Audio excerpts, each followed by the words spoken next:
It's the Real Estate Podcast, brought to you by ANZ Home Loans for financial well-beings. Hey, welcome back to another episode of the Real Estate Breakfast, talking your real estate and property news as we do 7 days a week.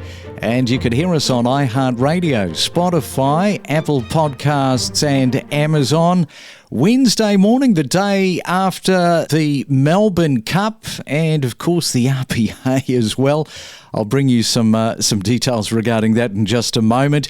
It is November the 6th today, and as more Australians seek to enter the property market without sacrificing lifestyle flexibility, rentvesting has gained significant popularity. Now, we've talked about this many times. This strategy allows individuals to rent in their preferred location, and that's really what it's all about, you know, going to live where you want to live while investing in properties elsewhere, often in more affordable areas.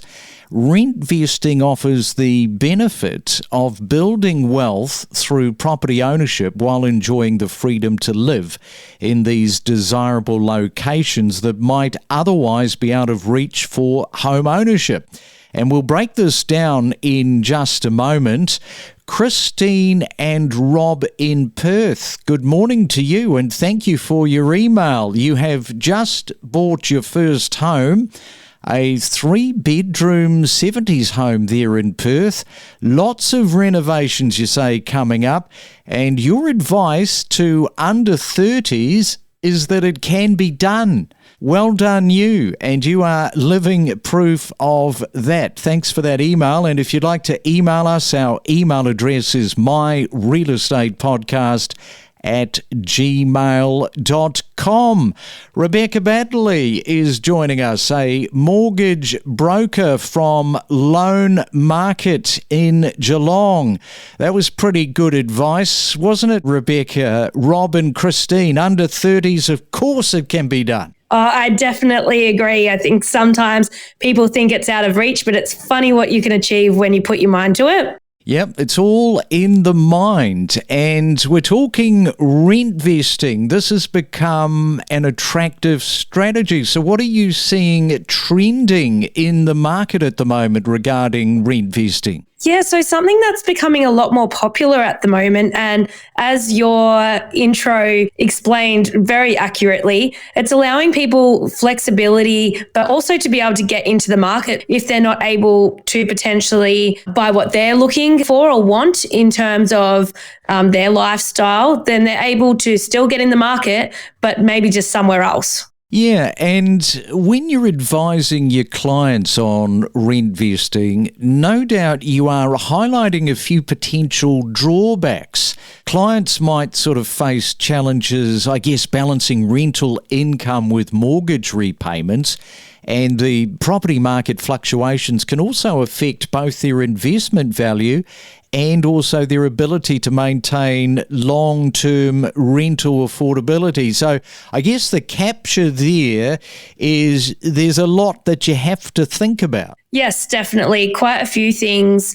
And as we've been talking about a lot recently, we really need people to understand what their outgoing commitments are going to be when making some of these decisions. So definitely the cost of owning a property, especially if it's somewhere that is away from your normal place of living. Is there body corp involved? Is there land tax involved? What are the outgoings going to be? And what is the plan if things change? So if the property value drops, if the rates do increase, if the rates do decrease, for that sort of thing, we do generally make sure that our clients have a strategy around what is the purpose of buying this property and what is the long-term financial planning side behind these decision making, and probably a chat with the accountant or possibly even a buyer's agent in terms of where to buy and what are the stats, but really understanding what is the vision and the purpose of the purchase, I think is probably a really, really great starting point.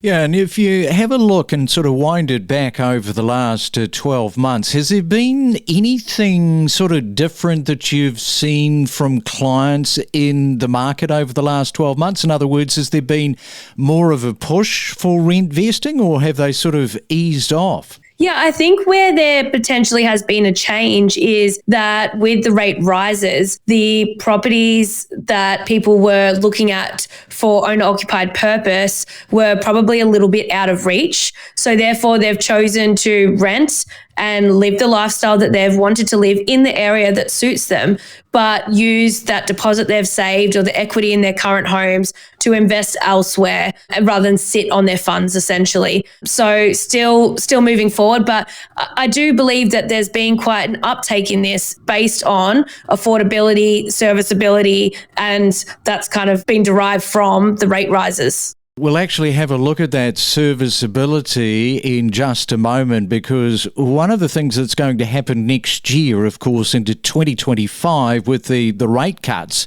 is the serviceability and how much you're going to be able to borrow. We call that borrowing capacity. So we'll have a look at all of that coming up after this.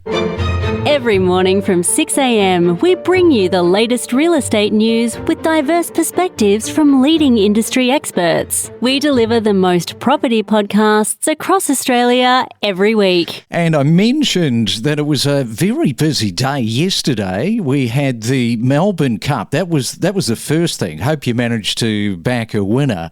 And then we had our man, as always, Anthony Landau, talking about the latest from the RBA. Yeah, g'day, Craig. The RBA have decided to hold rates at the cash rate of 4.35%. I think the Melbourne Cup's generally a little bit more anticipated than the rate rise, but with interest rates where they are, a lot of people will be keeping an eye on this one, and the RBA have held rates. Yeah, 4.35%. It's been in a bit of a holding pattern. You know, it's like a plane sort of circling the runway to try and land. Yeah, it's been on hold for a while, and I think that reflects, I guess, the fight with inflation. I mean, Australia's inflationary data came out about a week ago. The trimmed mean inflation, which essentially takes out the large fluctuation and gives a more realistic underlying inflation, is still at 3.5%. That's the one the RBA really does look at. So, yeah, I think it was expected to be held today, and that's what the RBA have done. Why shout from the rooftops on expensive radio and TV when you can whisper straight into the ears of property lovers? Our listeners are all about bricks, mortar and property transactions. And it's a Real Estate Wednesday. We are talking to Rebecca, talking about this rentvesting, and also want to talk about the growing speculation about these interest rates and when they drop next year.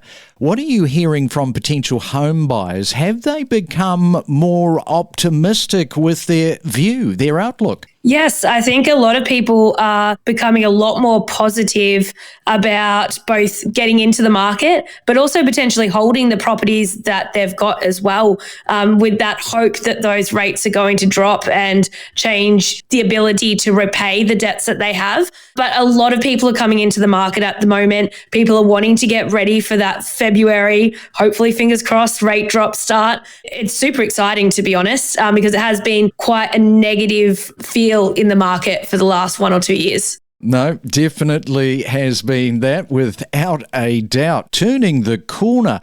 So perhaps let's talk about this borrowing capacity, because these pending rate cuts could really boost somebody's borrowing capacity. Well, it's going to, without a doubt, for most people.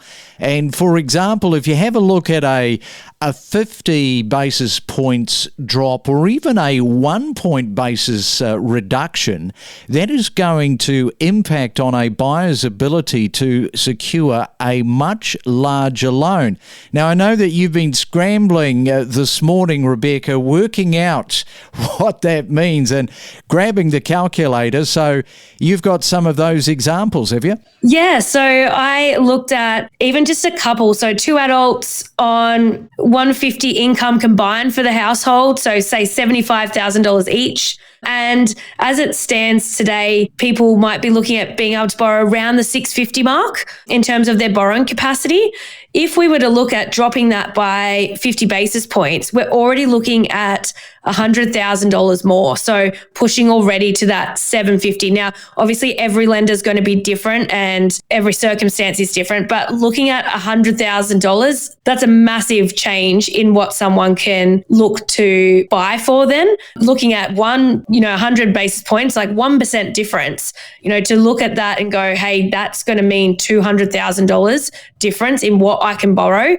That's absolutely phenomenal. So an absolutely exciting year coming, I think, if we can see some of those decreases. And as I mentioned earlier, people are not going to kind of be stuck in terms of who they're banking with, how their loans are set up, because we can actually make sure that people can refinance, they can be getting the best deal possible and kind of restructure their existing debts as well. Well, those numbers, aren't they? They're pretty impressive. So in other words, if we ended up having a 1.5 point drop next year, let's just go for the real positive here, that is 250 grand, right? That's 250,000 more that you can borrow. That is right. And it is an outstanding amount. And keeping in mind, this is looking at income of, say, $75,000 per applicant over a couple. So if income was, say, higher than that, that could be even larger. So massive, massive difference.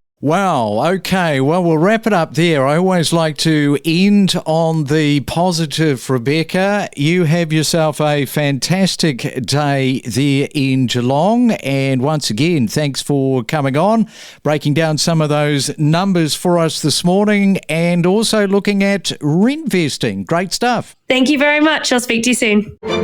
Gain insights with exclusive conversations from real estate professionals about buying, selling and investing across Australia. And you can't get away from it. There'd be a sense of dread, I would think, all the time. When's the next thud? As she said, they thought a bomb had gone off and called the police at one stage with the noise. Yes, a bomb-like noise going off, which is startling you. You're 10 stories high. You think something's happening to your building only to discover that it's a gym. Is there a bit of bias towards commercial, sort of leaving the residential part hanging? Craig, you've hit the nail on the head. The power of an owners' corporation actually lies with the strata committee. The strata manager is there as a service provider, but they're not the decision makers, or they shouldn't be, in a well-managed scheme. So they should be taking instructions from an active committee. But that committee may have its hands tied by the strata management statement for that building. We connect you to the best real estate information across Australia. The Real Estate Podcast.